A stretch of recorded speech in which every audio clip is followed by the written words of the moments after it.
Welcome back to Be You, the place where you unlock your true potential. If you're on a journey to grow, to become better, or even just to improve your English skills through listening, you're in the right place. This story is not just powerful, it's personal, emotional, and deeply inspiring. Before we begin, don't forget to subscribe and click the notification bell so you never miss a story that could change your life.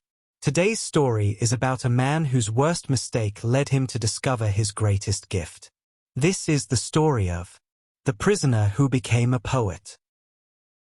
He wasn't a bad man, but he made a bad choice. In his early 20s, he fell in with the wrong crowd. People who promised fast money, easy success, and no consequences. One wrong night, one bad decision, a robbery gone wrong. And suddenly, he found himself behind bars, facing 5 years in prison. Prison was loud, cold, unforgiving. Fights broke out often. The food was barely enough. The days were slow, and the nights were full of regret. But in the middle of that chaos, he found silence. And in that silence, he found something even more surprising: words. It started with a broken pen and the back of an old newspaper. He wrote what he felt: pain, regret, hope. He had never written before. But now, he couldn't stop. Every day, he wrote poems. Not to impress anyone. Not to become famous. Just to stay alive inside. His words were simple, but honest. I am not just a mistake. I am still breathing. I can still become. One of the guards noticed his work. Quietly, he handed the poems to a volunteer teacher who visited the prison. She was moved. Deeply.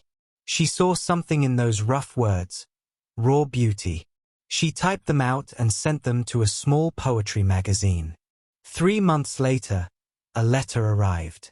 One of his poems was going to be published.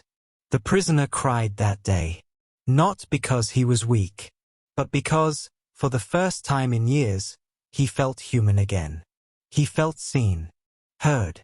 From that day, he was no longer just a number. He was a poet. He read every book he could find: novels, essays, poetry, dictionaries. He studied new words and wrote them on the walls of his cell. He asked the prison teacher questions. He started teaching others to write. His words began to heal not only himself, but others around him.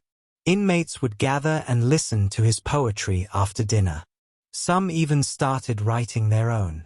They shared stories they had never told before. That small prison library became a place of change. When his time in prison ended, he walked out with nothing but a notebook full of poems. But he had something even more powerful: a new identity. He cut his long hair, trimmed his beard, and cleaned himself up.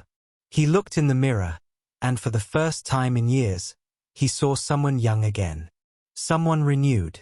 His face looked fresh, his eyes full of calm determination. He was nervous. The world outside had moved on. But he took small steps. He visited schools, community centers, youth groups. He shared his story, not to gain sympathy, but to spark change. He told them, you can lose everything in life, except your ability to choose who you become. His poetry was published in books. His talks were watched by millions.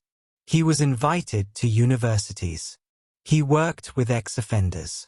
He mentored lost youth. He had been a prisoner, but now he was a guide, a teacher, a poet. Here is the lesson we can take from this.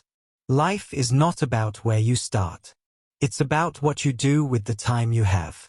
Stop regretting your past mistakes. Regret will not change the past, but action can change your future. Learn from what happened and use it as fuel to grow. Forgive yourself. Focus forward. Mistakes happen. Doors close. But inside every one of us, there is a voice. A voice that wants to be heard. So write. Speak. Create. Because sometimes, the most beautiful poems are written in the darkest places. And if he could rise from the lowest point in life, maybe, just maybe, so can you. Stay strong. Stay learning. Stay becoming you. If this story touched you, please give it a like, share it with someone who needs inspiration, and let us know your thoughts in the comments below. And if you haven't already, subscribe and turn on the notification bell. More powerful stories are on the way. Thank you for watching, BU.